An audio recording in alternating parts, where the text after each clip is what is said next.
செய்மறை ஆயிடனல் செங்கோல் செல்வி காணார்ந்த தேனே கற்கண்டே தாயே தமிழே என் கண்ணே என் பொற்பாதம் பணிகின்றேன். மாடகூடங்கள் மல்கிய நாடு, மங்கள வாசனை மணக்கும் நன்னாடு, ஆடல் அரங்குகள் அலையெழும் நாடு, அஞ்சும் சீரடி அணங்குகள் நாடு, காஞ்சும் தமிழ் இசை பொங்கிடும் நாடு, மாநாடு எங்கள் செட்டிநாடு, மாநாடு எங்கள் செட்டிநாடு. செட்டிநாட்டின் அழகிய ஊர்களில் ஒன்றாம் நற்சாந்துப்பட்டியில் இன்று இரு பெரும் விழா. ஒன்று கல்யாணியாச்சி அவர்களின் நினைவாக கட்டப்பெற்றிருள்ள ஒரு மருத்துவமனையை திறக்கின்ற விழா. அதை ஒரு விழாவாகவும் நற்சாந்துப்பட்டி சமூக நல அமைப்புக்கு அதை ஒப்படைக்குமாறு ஒரு விழாவுமாக விழா எடுத்து, அனுபவத்தில் சிறியவன் என்னை ஒரு பொருட்டாக கருதி அதில் கலந்து கொள்ள அன்பு கட்டளையிட்ட திருலோ வீரப்பன் அவர்களுக்கும் அவருடைய குடும்பத்தார்களுக்கும் அதற்கு வாயிலாக நின்ற அன்பு தம்பி ரவி தமிழ்வாணன் அவர்களுக்கும் என்னுடைய சிறந்தாழ்ந்த வணக்கங்கள், சிறந்தாழ்ந்த வணக்கங்கள். இந்த விழாவில் காலையிலிருந்து பேசுபவர்கள் எல்லாம் கவிதையிலே பேசினார்கள். ஒரு 10 நாட்களுக்கு முன்பு லண்டன் மற்றும் யுனைடெட் கிங்டம் ஆகியவற்றின் நகரத்தார் சங்கங்களின் ஒருங்கிணைந்து என்னை பேசுமாறு அழைத்து அதை காணொலியில் பேசி உலகமெல்லாம் அது பரவியது. அதில் எனக்கு தரப்பட்ட தலைப்பு நகரத்தார் தமிழ் தொண்டு என்பது. இந்த நகரத்தார் தமிழ் தொண்டு பற்றி நான் பேசுகின்ற போது என்னுடைய ஆசான் மரியாதைக்குரிய வேலைச்சுவரியில் பிறந்த அண்ணல் டாக்டர் வாசுப்பா அவர்களை பற்றி ஒரு 7 நிமிடங்கள் பேசினேன். அவ்வாறு பேசுகின்ற போது அந்த மேலச்சுவரியினுடைய மண்ணும் தமிழ் பாடும் என்று சொன்னேன். இப்போது தெரிகிறது, இங்கு வந்த பின்பு தெரிகிறது, இந்த நச்சாந்துப்பட்டியினுடைய ஊரும் கவிபாடும் என்று தெரிகிறது, கவிபாடும் என்று தெரிகிறது. இந்த விழாவிற்கு ஏதோ நான் என்னுடைய பொறுமையை சோதித்துவிட்டதாக திருப்பூர் நண்பர் சொல்லிவிட்டு அமர்ந்திருக்கிறார். உண்மை அது அல்ல. உங்கள் பொறுமையை அவர்கள் சோதித்திருக்கிறார்கள். ஏனென்றால் நீதிமன்றத்தில் வழக்கறிஞர் milord only 30 minutes, only 15 minutes milord என்பார். அப்போது மணி 1:30 ஆகும். மிலாட் மிலாட் மிலாட் என்பார். அவருக்கு என்னவென்றால் வேறு நீதிபதியிடம் இந்த வழக்கை வந்துவிடக்கூடாது, என்னிடம் எப்படியும் நடத்திவிட வேண்டும் என்ற உந்துதல். அப்போது எனக்கு புரியும், அந்த கேஸில் மெரிட்ஸ் இருக்கிறது என்று. மெரிட்ஸ் இருக்கிறது என்றால் இந்த நீதிபதியிடம் ஆர்டர் வாங்கிவிட வேண்டும் என்று நடராஜ பெருமான் போல் ஒத்த காலங்களில் நிற்பார் அந்த வழக்கறிஞர். எனக்கு புரிந்துவிடும். All right you argument. 15 நிமிடம் என்று சொல்லிவிட்டு 3 மணி வரை என்னை சாப்பிட விடாமல் ஒரு வழி செய்து விடுவார். இன்று உங்கள் அனைவரையும் அவர்கள் அந்த வழக்கறிஞரை போல அமர வைத்திருக்கிறார்கள். நீங்கள் கேட்டுக்கொண்டிருந்தீர்கள். நீங்கள் அனைவரும் இப்போது நீதிபதியாக இருந்திருக்கிறீர்கள் என்னை போல. இந்த விழாவிற்கு இவர்கள் அழைத்தார்கள் என்பதை காட்டிலும் இறை அருள் இன்று என்னை அழைத்தது. எனக்கு திருலோ வீரப்பன் அவர்கள் அவருடைய வாழ்க்கையை பற்றி ஒரு குறிப்பு கொடுத்தார். அந்த வாழ்க்கையை பற்றி குறிப்பு யாராவது கொடுத்தால் அவருடைய பெயர், பெற்றோர் பெயர், அதற்கு பின்பு பிறந்த தேதி கண்டிப்பாக இருக்கும். இவர் எனக்கு கொடுத்ததில் பிறந்த தேதியை குறிப்பிடவில்லை. இவரை நான் இப்போது உங்கள் முன்பு அட்ரஸ் செய்கிற போது விழிக்கின்ற போது அண்ணன் என்று சொல்வதா, தம்பி என்று சொல்வதா, பழக்கம் படாத முன்பின் பார்ப்பதான். அவர் என்னை பார்த்திருக்கிறார், நான் அவரை பார்க்கிறேன், ஆனால் பழகியதில்லை. நண்பர் என்று ஒப்புக்கு சொல்வதா என்றெல்லாம் நான் யோசித்து கொண்டிருந்த போது எனக்கு உடனடியாக காப்பாற்றுவதற்கு வந்தது அடக்கியம்மை அப்பத்தான் தான். எப்படி என்றால், அடக்கியம்மை அப்பத்தானுடைய இந்த மண்டபத்தில் இது நடந்து கொண்டிருக்கிறது. 10 ஊர் நகரத்தார்கள் கூடி இதை செய்திருக்கிறார்கள். இவர்கள் அனைவரும் இருப்பக்குடி கோவிலை சார்ந்தவர்கள். அருமை பில்லோ வீரப்பர் அவர்களும் இருப்பக்குடி கோயிலை சார்ந்தவர். என்னுடைய துணைவியார் முத்துப்பிரியாய் அவர்கள் தேவகோட்டையில் 10 கோடி தர்மம் செய்த சத்திரத்தார் குடும்பத்தில் பிறந்தவர். 10 கோடி தர்மம் செய்த சத்திரத்தார் வீட்டில் பிறந்தவர். இந்த கல்யாணியாட்சி எப்படியோ அப்படியே தான் என் மனைவியும். நான் 1 ரூபாய் கொடுக்கலாம் என்றால் என் மனைவி 10 ரூபாய் கொடுக்கலாம் என்பாள். அப்படி என்றால் வேலைக்கு நீ போயிருந்தால் தெரியும் என்று நான் சொல்லுவேன். ஆக மொத்தம் அது 5 வைந்திருக்கிறோம். அவன் சொல்படி 5 ரூபாய் கொடுத்து விடுவேன். அந்த 10 கோடி தர்மம் செய்த குடும்பத்தில் அவருடைய பாட்டனாரை பார்ப்பதற்கு ஆங்கிலேய கவர்னர் வீட்டுக்கு வந்து பார்த்தார். ஏனென்றால் ஒரே காரணம், இந்த சேரிட்டி தர்மத்திற்காக. இருப்பக்குடி கோவிலில் பிறந்தவள் என் மனைவி. ஆகவே அடக்கியம்மை அப்பத்தாள் பார்த்தார், நமது வீட்டில் பிறந்த பெண்தானே அவள் எனக்கு பேத்தி. இந்த சொக்கலிங்கம் என்னுடைய பேத்தியின் கணவன். அவரை கூப்பிடு, நீ என்னுடைய பேரன், நீ பேரன் அதை கட்டுகிறாய், என் பேத்தியின் கணவன் அங்கிருந்து வருகிறான், அதை திறந்து வைக்கட்டும் என்று அடக்கியம்மை அப்பத்தாள் முடித்த முடிவுதான் இது. நான் அதை பார்த்த பின்பு அவரிடம் சொன்னேன், நான் அதை திறந்து வைத்ததும் அடக்கியம்மை அப்பத்தாள் கோவிலில் அவரை நான் வணங்க வேண்டும் என்று சொன்னேன். கேளுங்க. உள்ளே அங்கிருந்து வந்து வணங்கி விபூதியிட்டு அவருடைய ஆசீர்வாதத்தை பெற்ற பின்புதான் மாடிக்கு நான் வந்தேன். ஏனென்றால் எனக்கு அது தெரிகிறது, அடக்கியம்மை அப்பத்தாள் ஒரு சக்தியாக இருக்கிறார் என்பது எனக்கு புரிகிறது. ஆகவே அவர்தான் இன்று என்னை இங்கு அழைத்தார். இது சக்தி. 9 மாதத்தில் கட்டிவிட்டார்கள் என்று ஒன்று சொன்னார்கள். இந்த 9 மாதத்தில் கட்டியதற்கும் அந்த அடக்கியம்மை அப்பத்தாள் தான் காரணம். இதற்கும் அவர்தான் காரணம், என்னை அழைத்ததற்கும் அவர்தான் காரணம், என்னை கட்டியதற்கும் அவர்தான் காரணம். ஆகவே நன்றியை அவருக்கு செலுத்த வேண்டும். இன்று 2 விஷயங்கள் பேசுவதற்கு எனக்கு அவர்கள் தந்துள்ள நேரம் 30 நிமிடங்கள். நீதிமன்றத்தில் எனக்கு நேரம் கொடுத்துத்தான் பழக்கம். ஒரு வழக்கறிஞர் எழுந்து 15 minutes for you, half an hour என்று சொல்லித்தான் பழக்கம். இன்று உங்கள் பொறுமையை சோதிக்கக்கூடாது என்பதற்காக என்னுடைய 1 மணி நேர பேச்சை அரை மணி நேரம் ஆக்கி இருக்கிறார்கள் என்பதை தெரிந்து கொள்ள வேண்டும். இன்னொரு அரை மணி நேரத்தை பாக்கி வைத்துக் கொள்கிறேன். ஏனென்றால் இந்த மாதத்தில் நற்சாந்துப்பட்டிக்கு 2 முறை வருகின்ற வாய்ப்பை இறைவன் எனக்கு தந்திருக்கிறான். ஒன்று இங்கு வருவதற்கு ஒரு வாய்ப்பு, 2வது கும்பாபிஷேக விழாவில் பேசுவதற்கு ஒரு வாய்ப்பு. அப்போது இந்த அரை மணி நேரத்தை அங்கு வைத்துக் கொள்கிறேன். 2 விஷயங்கள். முதல் விஷயம், இந்த நற்சாந்துப்பட்டி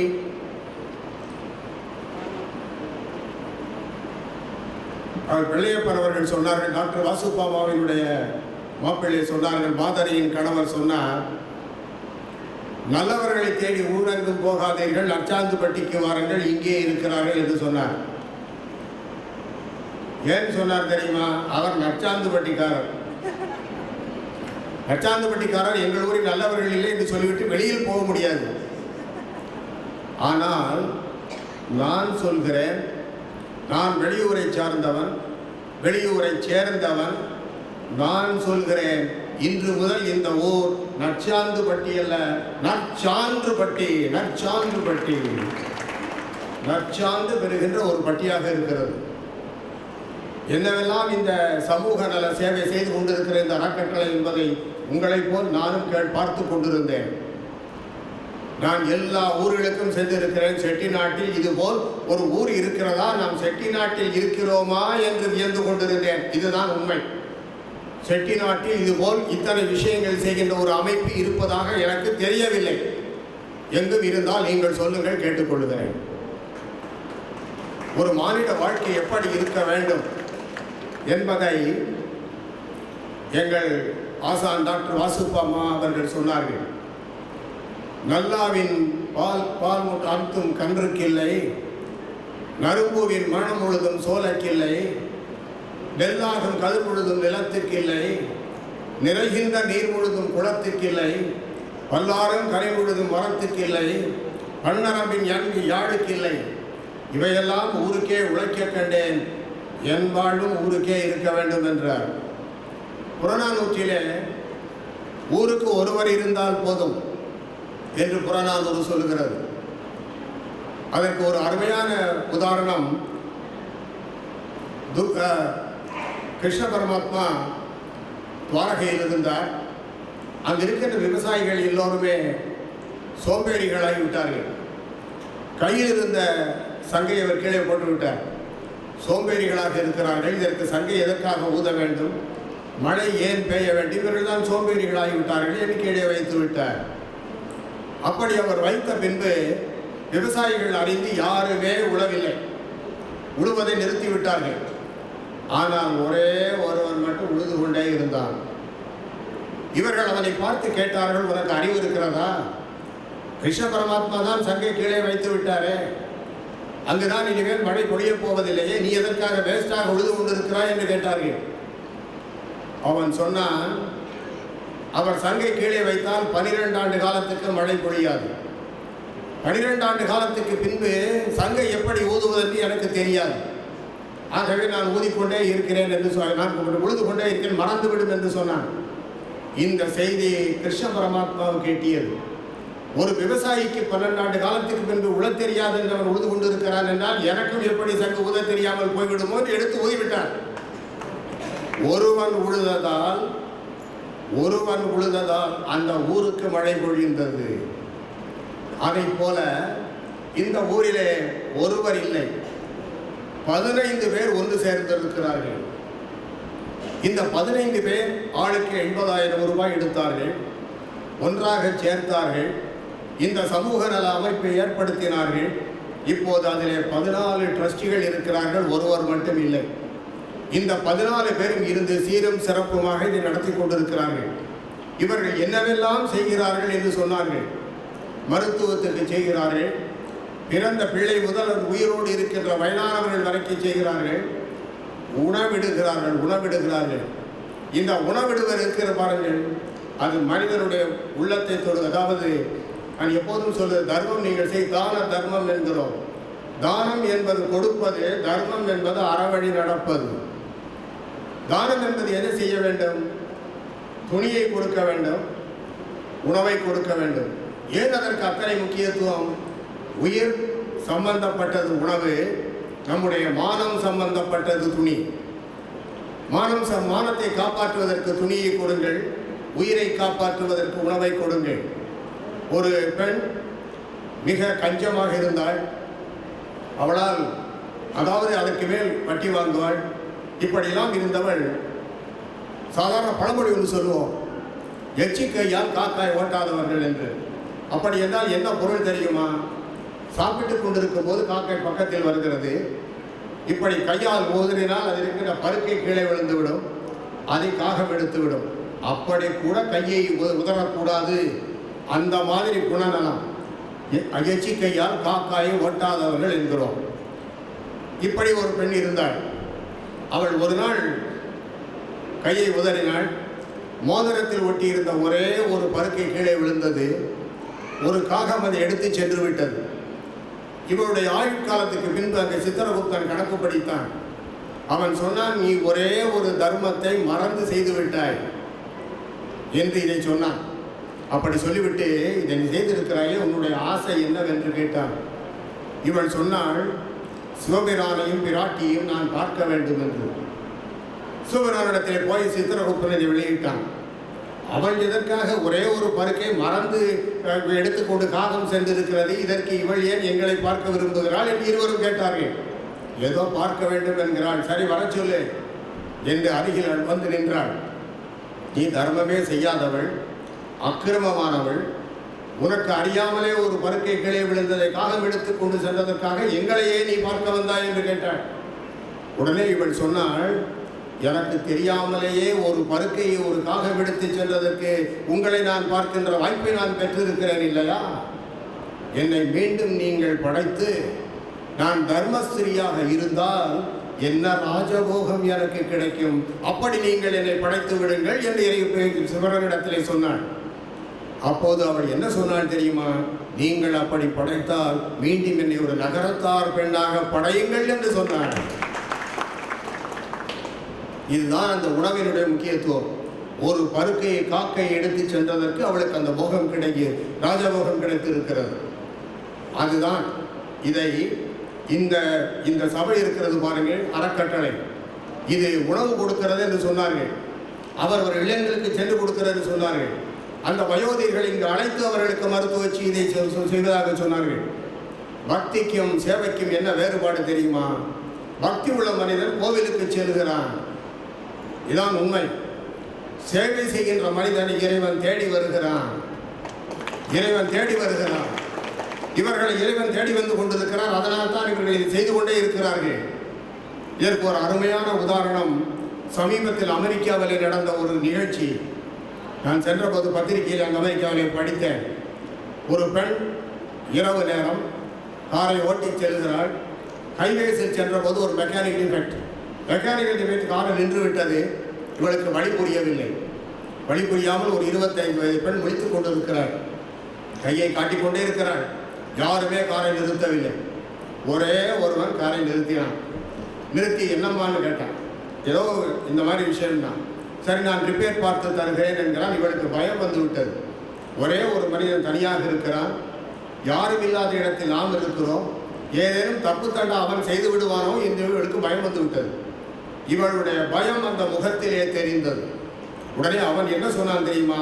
அம்மா கவலைப்படாதே, என்னுடைய கார் சாவியை வாங்கி உள்ளே இருந்து நீ காரை லாக் பண்ணி கொடு, உள்ளே உட்காரு, நான் இதை ரிப்பேர் பார்த்தது உன்னை வெளியில் கூப்பிடுகிறேன், அப்புறம் நீ வா என்றான். இவளுக்கு நம்பிக்கை பிறந்தது. உள்ளே இருந்தால் எல்லாம் ரிப்பேர் ஆகிவிட்டது. வெளியில் வந்தால் காரில் ஏறப்போகிறாள். உனக்கு என்ன தர வேண்டும் என்று கேட்டாள்.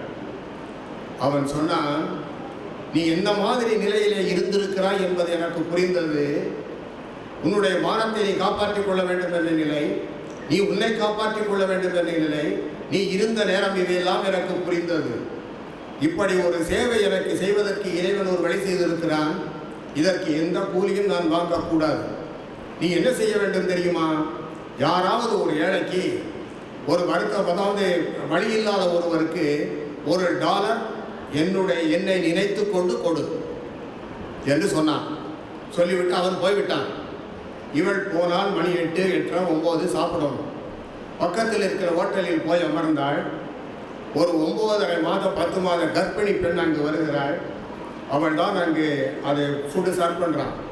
சர்வ் பண்ணுறது மூச்சு இழக்கிது. அவளை பார்த்து கேட்டால், இவ்வளவு அட்வான்ஸ் ஸ்டேஜுக்கு பிரெக்னன்சியாக நீ இருக்கே, ஏன் இவ்வளோ சிரமப்பட்டு இந்த வேலையை பார்க்குறான்னு. அவள் இதான் என்னுடைய வாழ்க்கை நிலைமை, இந்த கஷ்டத்தில் இருக்கேன், டெலிவரிக்கே பணம் கிடையாது, அதனால தான் மணி 9 ஆனாலும் பரவாயில்ல இந்த மாதிரி நான் உழைச்சிக்கிட்டு இருக்கேன்னு அவள் சொன்னான். இவன் சாப்பிட்டு முடித்ததுக்கப்புறம் ஒரு $100 ஒரு செக் எழுதினான். எழுதி இந்த விஷயத்தை அப்படி எழுதினான். எனக்கு ஒரு மெக்கானிக் பார்த்தாரு, பார்த்துட்டு என்னை நினச்சிக்கிட்டு $1 கொடுன்னு சொல்லியிருக்காரு. உன்னுடைய கஷ்டத்தை நான் பார்க்குற போது $100 தரணும்னு தோணுது, அதனால அந்த $100 செக்கு வச்சுருக்கேன்னு செக்கையும் வச்சுட்டான். வச்சுட்டு வெயிட்டருக்கு பணம் வைக்கிறது அது மாதிரி வச்சுக்கிட்டு இவன் புறப்பட்டு போயிட்டான். இவன் அந்த வெயிட்டர் அந்த லேடி வந்தான். சர்ப்பன லேடி வந்து பார்த்தா ஏதோ ஒரு பேப்பர் மாதிரி இருக்குன்னு கையில் எடுத்தால் கீழே செக்கு பறந்து விழுந்தது. $100 நம்ம கொடுத்த 2 இட்லி 2 சப்பாத்தி ஏதோ கொடுத்தோம், இதுக்கு இவ்வளவு என்ன அப்படி ஒன்றும் புரியலை. அப்போ இந்த பேப்பர் வந்து விழுந்தது. பேப்பரை படித்து அது எழுதியிருந்தது. ஆஹா என்று எண்ணிக்கொண்டு நம் கஷ்டத்தை உணர்ந்தவள் செய்திருக்கிறாளே என்று இந்த $100 செக்கையும் அந்த பேப்பரை எடுத்துக்கொண்டு வீட்டுக்கு சென்றாள். வீட்டுக்கு சென்று தன் கணவனிடத்திலே நடந்ததை அப்படியே சொன்னாள். கடைசியாக கணவன் சொன்னான், அங்கு காப்பாற்றியது யார் தெரியுமா? நான் தான் என்றான். கணவன் அங்கே காப்பாற்றினான் பாருங்கள், எதையுமே எதிர்பாராமல். அதற்கு இறைவன் ஓடோடி வந்தான். அதுதான் இங்கே நடந்திருக்கிறது. இவர்கள் செய்கின்ற சேவைக்கு இறைவன் ஓடோடி வருவான். இதுதான் உண்மை. அது என்றும் தொடரும், என்றும் தொடரும். தொடருங்கள், தொடருங்கள். இதற்கு இங்கு இருக்கின்ற தெய்வங்கள் எல்லாம் உங்களுக்கு முழுக்க முழுக்க சார்பாக இருக்கும் என்பதை என்னுடைய பிரார்த்தனையும் சொல்லுகிறேன். ஆகவே இந்த அறக்கட்டளை வளர்க, வாழ்க, தன் தொண்டையை தொடர்ந்து செய்க. அதுவும் குறிப்பாக மருத்துவ சிகிச்சையெல்லாம் இருக்கிறது பாருங்கள். இதை தொடர்ந்து செய்து கொண்டே இருங்கள், உணவு கொடுத்து கொண்டே இருங்கள். இதுபோல் ஒரு ஊர் செட்டிநாட்டில் இருக்கிறதா என்று இப்போது நான் சொல்லுகிறேன், ஒரு நீதிபதி சொல்லுகிறேன். இது ஊரெல்லாம் சொல்ல வேண்டும், உலகமெல்லாம் சொல்ல வேண்டும். உங்களுடைய இந்த தர்ம குணங்கள் என்று, ஏனென்றால் தர்மம் தான் நிற்கும். மனித வாழ்க்கையில் 3 விஷயங்கள்: வந்தால் போகாதவை, போனால் வராதவை, வரும் போகும் என்ற 3. வந்தால் போகாதவை அறிவு, ஞானம், விவேகம், பக்தி, பக்தியால் வந்த சித்தி, குடையால் வந்த பயன், அனுபவம். இவையெல்லாம் வந்தால் போகாதவை. அதுபோல் தர்மத்தினுடைய பயன் தெரிந்து செய்தாலும் தெரியாமல் செய்தாலும் கண்டிப்பாக அதற்கு உண்டு. பக்திக்கும் அப்படித்தான். அதை போல நீங்கள் செய்து கொண்டே இருங்கள். இறைவன் முழு ஆதரவாக இருப்பான் என்று என்னுடைய மனதால், அதாவது வாழ்த்துவதை நெஞ்சார வாழ்த்த வேண்டும். திட்டுவது வாயோடு நிறுத்திக் கொள்ள வேண்டும். திட்டுவதை வாயோடு நிறுத்திக் கொள்ளுங்கள், நெஞ்சுக்கு கொண்டு செல்லாதீர்கள். வாழ்த்துவதை வாயால் செய்யாதீர்கள், நெஞ்சார செய்யுங்கள். ஏனென்றால் நெஞ்சார வாழ்த்துவதுதான் நிற்கிறது. என்னுடைய நெஞ்சார்ந்த பாராட்டுக்களை, வாழ்த்துக்களை என்னுடைய நெஞ்ச ஒலி நாடாவிலிருந்து பதிவு செய்கிறேன் ஐயா. இது முதல் பகுதி. இரண்டாவது பகுதி கிரில்லோ வீரப்பன் அவர்களை பற்றியது. கிரில்லோ வீரப்பன் அவர்கள், இவரை பற்றி, இவர் இன்றிருக்கும் நிலை, இன்று பணக்காரராக இருக்கிறார், வசதி படைத்தவராக இருக்கிறார், கை நீட்டியவர்களுக்கெல்லாம் கொடுத்து கொண்டிருக்கிறார். கர்ணனை போல் வலதுகை கொடுப்பது இடதுகைக்கு தெரியாதவாறு கொடுத்து கொண்டிருக்கிறார். இப்படியெல்லாம் இவரை பற்றிய விஷயங்கள் வெளியே வந்தன. என்னுடைய அருமை நண்பர் ஒருவர் காரைக்குடியிலிருந்து வந்தவர், எப்படி திருப்பூருக்கு நாங்கள் எல்லாம் சென்றோம் என்று ஒரு வாசகத்தை சொன்னார். அந்த வாசகத்தை சொல்லுகின்ற போது நமக்கு தெரிகிறது இவர்கள் திருப்பூருக்கு செல்லுகின்ற போது என்ன நிலைமையில் இருந்திருக்கிறார்கள் என்று.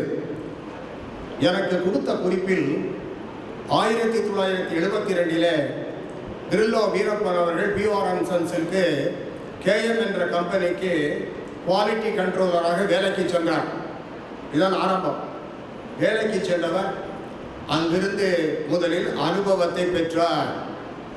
ஓர் மனித வாழ்க்கையில் தெரிந்து கொள்ளுங்கள், உன்னதமானது அனுபவம் தான். இங்கு என்னுடைய அருமை பங்காளி, என்னுடைய மூத்தவர், என் மரியாதைக்குரியவர் எல் ராமசாமி அண்ணனரும் வந்திருக்கிறார்கள். இவர்கள் எங்கள் ஊர், என்னுடைய மரியாதைக்குரிய பெரியவருடைய கடைசி மகன். எங்கள் ஊர் பெரியவர் லக்ஷ்மணன் செட்டியார். PCK லக்ஷ்மணன் செட்டியார் என்றால் எல்லாரும் யோசித்து பேசுவாங்க. ஏனென்றால் அவ்வளவு கடுமையானவர், அவ்வளவு விஷயமானவர். இந்த 6 பையன்கள் 3 பெண்கள். நான் அவர் வீட்டில் பிறக்காத பிள்ளை. இதுதான் உண்மை. நான் தான் 10வது பிள்ளை. இந்த 9 பேரை காட்டிலும் என்னிடம்தான் அந்த லட்சுமணன் செட்டியார் ரொம்ப க்ளோஸு. அவருக்கு அப்போது அவருக்கு வயது 80. கேட்டுக்கொள்ளுங்கள், எனக்கு வயது 25. என் காதுக்குள்ள குசுகுசுன்னு பேசுவார், யாருக்குமே தெரியாது. எங்கள் ஊர் நகரத்தாரெல்லாம் பேசுவார், 2 பேரும் குசுகுசுன்னு வயசான செட்டியார் வக்கீல் என்னையா பேசுகிறாங்க. ஏனென்றால் அவர் என்னிடம், அவருக்கு நான் வைத்திருந்த மரியாதை எப்படி. அவர் என்னிடம், அதாவது நம்பிக்கை வைப்பது உலகத்தில் ஈசி, நம்பிக்கைக்கு பாத்திரமாக இருப்பது கஷ்டம். எதை இறைவனிடம் வேண்ட வேண்டும்?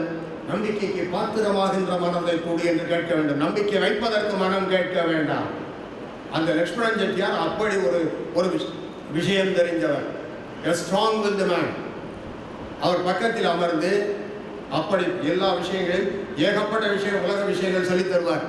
ஏனென்றால் அனுபவம் தான் பெரியது.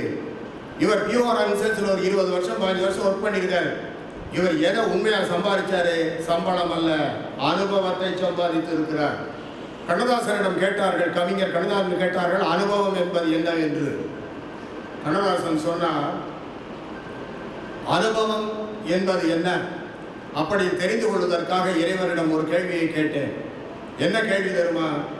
பிறப்பில் வருவது யாதென கேட்டேன், பிறந்து பார் என இறைவன் பணித்தான். அப்படி அடுத்த கேட்கிறாரு, படிப்பில் தெரிவது யாதென கேட்டேன், படித்து பார் என இறைவன் பணித்தான். காதல் என்பது யாதென கேட்டேன், காதலித்து பார் என இறைவன் பணித்தான். அந் மனையாள் சுகம் என யாதென கேட்டேன், மணந்து பார் என இறைவன் பணித்தான். பிள்ளை என்பது யாதென கேட்டேன், பெற்றுப்பார் என இறைவன் பணித்தான். அனைத்துமே அனுபவத்தில் தான் தெரிய வேண்டும் என்றால் நீ ஏன் என கேட்டேன். அருகில் வந்து இறைவன் சொன்னான், நான் தானே அனுபவம் என்று. அனுபவம் தான் இறைவன். அந்த அனுபவத்தை விருலோ வீரப்பன் இருக்க பிடித்துக் கொண்டு வெளியில் வந்தார். வெளியில் வந்து என்ன செய்யுமா, 2 பேரை பங்குதாரராக சேர்த்தார். அதில் ரொம்ப கார்டனாக இருந்திருக்கார். மாற்றாரை சேர்க்கவில்லை, நகரத்தாரை சேர்த்தார். அதான் முக்கியம். மாற்றாரை சேர்த்திருந்தால் இவர் என்னைக்கோ அங்கிருந்து திருப்பூர்லேருந்து வண்டி கட்டிக்கு வந்துருந்துருப்பார். நகரத்தாரை சேர்த்தார். இந்த நகரத்தாரை சேர்த்தார் பாருங்கள். ஒரு குறிப்பிட்ட வருஷத்தில் ஒரு 10 வருஷம் அந்த பார்ட்னர்ஷிப் ஓடுனுச்சு. அந்த பார்ட்னர்ஷிப் கலைந்தது.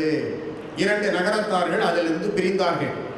எப்படி பிரிந்தார்கள் தெரியுமா? சண்டை, வம்பு, notice, court, police station, post office, எந்த மாதிரி விஷயம் இல்லை. அமைதியான முறையில் அவர்கள் வெளியில் சென்றார்கள். 2 பேர் பார்ட்னர்ஷிப் இருந்தாங்க. சாமான்கள் வாங்கி விற்றா 2 பேர். கடைசியாக பங்கு பிரிச்சுக்கணும்னு முடிவெடுத்தாங்க. அங்கே மிஞ்சினது ஒரு மாடு, ஒரு மரம், ஒரு போர்வை, இதான் மிஞ்சினுச்சு. அப்போ எப்படி இதை பிரிச்சுக்கிறது? ஒருத்தன் டாமினண்ட்டாக இருந்தான், போக்கிரியா. அவன் என்ன சொன்னான்னா, மரத்தில் மேல் பாதி எனக்குன்னு. சரி, போர்வையை ராத்திரி 6 முதல் காலை 6 வரைக்கும் நான் போர்த்திக்குவேன். சரி, அதே போல் மாட்டினுடைய பின்பகுதி எனக்கு, அகில பால் பிச்சுறது எனக்கு, மூளையாக வாங்கிட்டேன். வாகப்பிரிவில் இப்படி ஏற்பட்டு போச்சு. இந்த ஆள் வீக்கு, மூளையை விட்டுட்டேன். ஒன்றும் புரியலை. அப்போ என்ன செய்கிறது? நல்ல அனுபவமான செட்டியார்கள். இன்று இந்த ஊரில் எனக்கு ஒரு பெரியவரை முதலில் மருத்துவமனையில் சொன்னார்கள், இவர்தான் இந்த ஊரிலே வயதில் முதியவர் என்று. நான் என்ன செய்தேன் தெரியுமா? அவர் காலை தொட்டு கண்களில் ஒற்றிக்கொண்டேன். ஏன் தெரியுமா?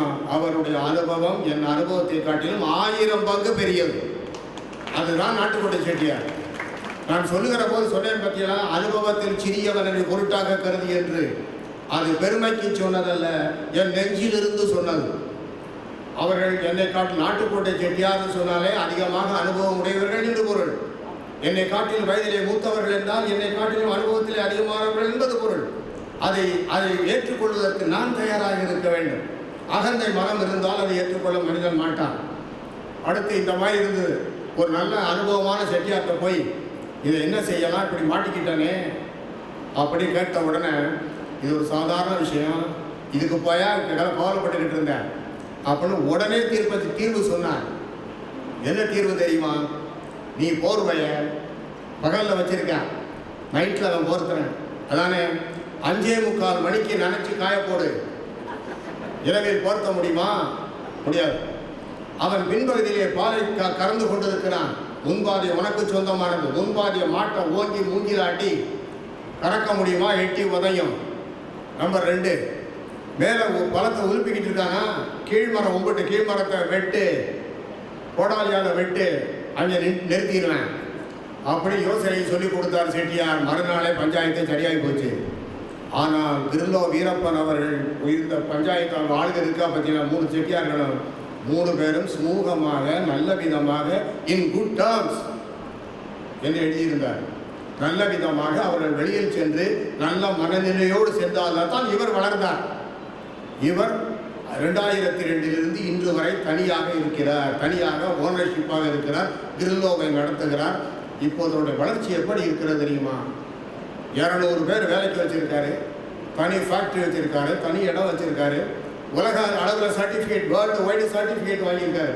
அப்படின்னா ரூல்ஸ் ரெகுலேஷன்ஸாக கரெக்டாக இருக்குன்னு எந்த நாட்டுக்காரனும் ஒத்துக்கொள்கிறான்.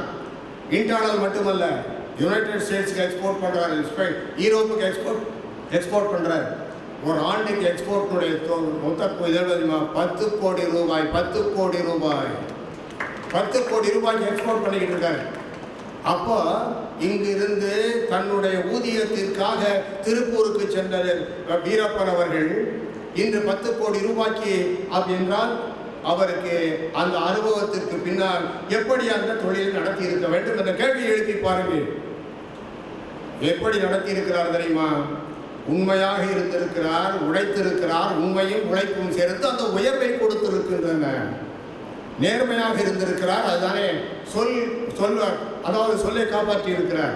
நேர்மையாக இருந்திருக்கிறார். ஒரு நாள் ஃபோனில் பேசிக்கிட்டு இருக்கோம், சொன்னார், நகரத்தாருக்கு சொல்லுத்தானே முக்கியம்னார். ஆஹான்னு சொல்லுங்க, சபாஷிட்டேன், நகரத்தாருக்கு சொல்லுத்தானே முக்கியம்னார். அதாவது நகரத்தாருக்கு சொல்லு முக்கியம் அப்படின்னு இந்த சொல்லு இருக்கு பார்த்தீங்களா? அதாவது எப்படி இருக்க வேண்டும். ஒரு ஒட்டகம் வாங்கினேன். ஒட்டகம் வாங்கிட்டு வீட்டுக்கு வந்தேன். ஒட்டகத்தின் மேலே சேனம் இருந்தது. அந்த சேனத்தை பிச்சு பார்க்குறேன், எடுக்க வரல. வேலைக்காரனை கூப்பிட்டேன், அதை ரிமூவ் பண்ணுறாங்க. அதை ஓங்கி இழுத்தேன். அதிலிருந்து ஒரு பொட்டலம் கீழே விழுந்தது.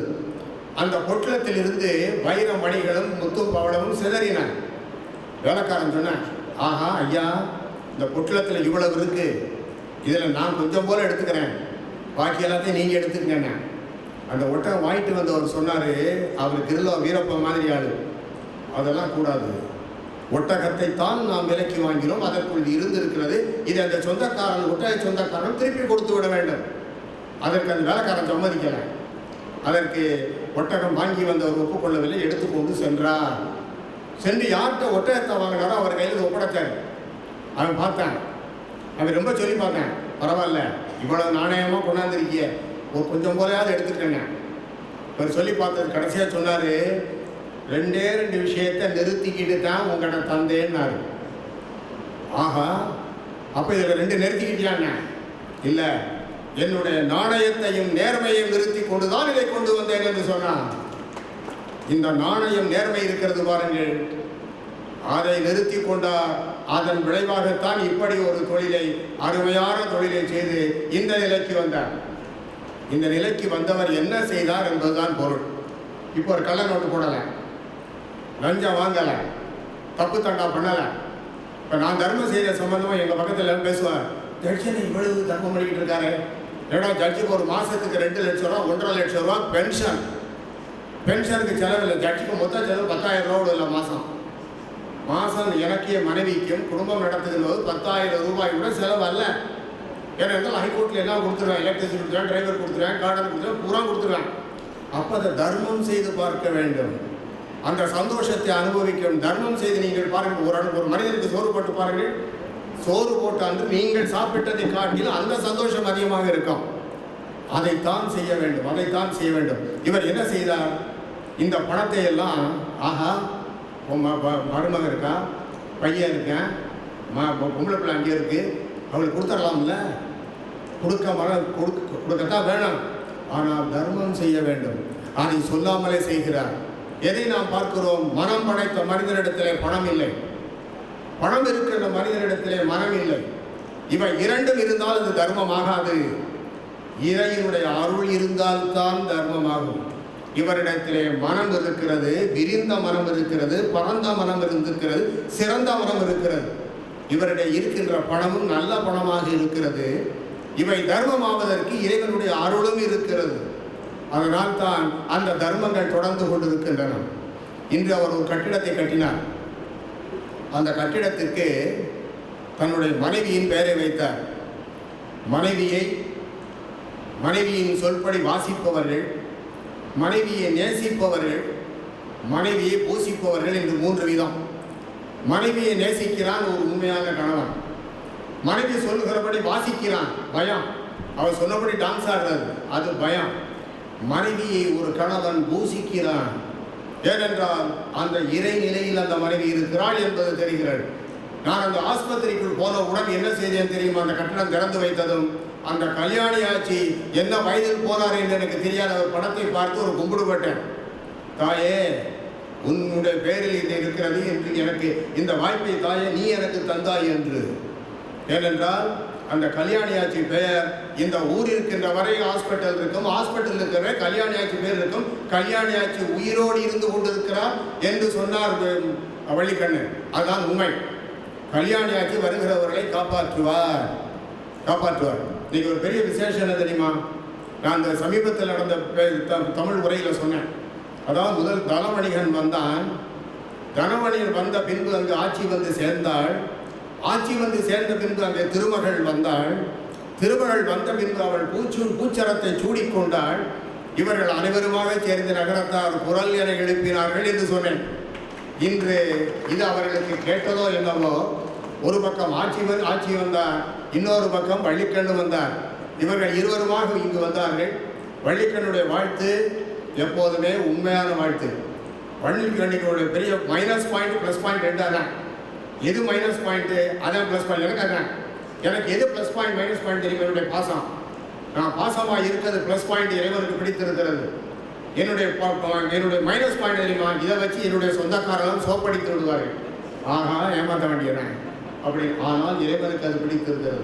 வள்ளிக்கண்ணுடைய ப்ளஸ் பாயிண்ட் மைனஸ் பாயிண்ட் உண்மையாக இருக்கபடி பட்டவர்த்தமாக பேசுகிறது. கல்யாணி ஆட்சி உயிரோடு இருக்கிறார் என்பதுதான் கரெக்ட். இதில் நினைவு என்று போட்ட வார்த்தை எனக்கு உண்மையிலே பிடிக்கவில்லை. உண்மையை சொல்லிவிடுகிறேன். கல்யாணி ஆட்சி மருத்துவமனை கட்டிடம் என்று போட்டிருந்திருக்க நினைவே கிடையாது. கல்யாணி ஆட்சி இருக்கிறார். இப்போது இந்த அப்பத்தான் இந்த கட்டிடத்தை வசித்துக் கொண்டிருக்கிறார். வர்றவர்களுக்கும் அருள் பாலித்துக் கொண்டிருக்கிறார். உயிரோடு இருக்கத்தான் அருள் பாலிக்க முடியும். ஆகவே ஒரு அருமையான ஒரு விஷயத்தை செய்திருக்கிறீர்கள். அந்த வாய்ப்பை இறைவன் எனக்கு கொடுத்திருக்கிறான். எனக்கு கொடுத்த நேரம் 30 நிமிடம். நான் எடுத்துக்கொண்டிருப்பது 35 நிமிடம். கையில் கடிகாரம் நான் கட்டலை. ஆனால் 35 நிமிடத்திற்கு மேல் கண்டிப்பாக பேசி 30-35 நிமிடம் ஆகியிருக்கும். உங்களுடைய பொறுமையை சோதிக்க நான் விரும்பவில்லை. இதுதான் உண்மை. எல்லோரும் உங்கள் முகத்திலே தெரிகிறது. சாப்பிட வேண்டிய நேரம் எவ்வளவு நேரம் ஆகிவிட்டது என்று எல்லோரும். அதாவது ஒரு அருமையான விழா. இந்த அறக்கட்டளையினுடைய நல்ல விஷயங்கள் எல்லாம் தொடரட்டும். இந்த மருத்துவமனை எதற்காக கட்டப்பெற்றதோ அதனுடைய முழு பயன்பாட்டை பெறட்டும். இன்று கிரில்லோ வீரப்பன் மட்டுமல்ல, அவருடைய மக்களும் அவருடைய பிள்ளைகளும் எல்லோரும் நம்முடைய நன்றியை பாராட்டையும் பெறுகிறார்கள். ஏனென்றால் அவர்கள் இக்கு வைத்திருந்தால், அவர்கள் புள்ளி வைத்திருந்தால் இது நடந்திருக்காது. அவர்களும் உடன்பட்டார்கள். சாந்தி பத்திரிகை பார்த்தீங்களா? சாந்தி பத்திரிகையில் முதல்ல கல்யாணத்துக்கு கிரில்லோ வீரப்பன் இவருடைய பிள்ளைய கல்யாணத்துக்கு இவர் ஒரு ஒய்ஃபு பத்திரிகை போடுவார். இவருக்கு 60 ஆகும். யார் பத்திரிக்கை போடுறா? பையன் போடுறான். என்ன அர்த்தம் தெரியுமா? அப்பா உங்களுக்கு 60 ஆச்சு. நம்ம செட்டிநாட்டில் மட்டும் சாந்திங்கிற வார்த்தை. செட்டிநாட்டில் மணி விழான்னு போடுறோம், சாந்தின்னு போடுறோம். என்ன தெரியுமா? லௌகீக வாழ்க்கைக்கு சாந்தி, நீங்கள் உங்கள் விஷயங்களுக்கெல்லாம் சாந்தி. அதனால அமைதி அடைங்க. எஸ்டேட்டை டிரான்ஸ்ஃபர் பண்ணுங்க, ப்ளீஸ் டிரான்ஸ்ஃபர் தி எஸ்டேட். அப்படி இன்டைரக்டாக சொல்கிறது தான் சாந்திங்கிறது. அப்படி போட்டுக்கொண்டு அவர்கள் சொல்லி இருந்தால் இது நடந்திருக்குமா? ஆகவே எல்லோருக்கும் நன்றி பாராட்டுகிறோம். உங்கள் சார்பாகவும் எங்கள் சார்பாகவும் நன்றியை சொல்லி இதனுடைய வேலைகளை அதவே சிறப்புமாக நடத்த வேண்டும் என்று சொல்லி, ஏறுமுகள் சொற்களோடு ஏறுமுகில் மீனாள் ஏந்தி விளையாட வரும் சாந்தமதியானாள் 100 மர சூடி வரும் கார்குழலி வண்ணம் முதலில் ஒரு குங்குமமும் இளைய வரும் சின்னம் ஊறுபடு மாற வரும் ஓடி வரும் போது உற்ற துணை நான் என உரைக்கும் ஒரு மாது ஆறுபடை வீடு வரும் மைந்தனது அன்னை ஆண்டு வர காணுகிறோம் மாமதுரை மண்ணை அங்கையக்கன் செங்கமல சங்கொலி முழங்க பங்கையங்கள் பூங்கியவள் வாதமும் வணங்க தங்கமணி சுந்தரனின் தோழவளை தாங்க பங்கு கொடும் பான்மையினை பார்த்தவர்கள் எங்க உடலனும் மாமதுரை கூடி வருவோம், கோவிலில் விழுந்து எழுந்து கோடி வருவோம். நன்றி, வணக்கம்.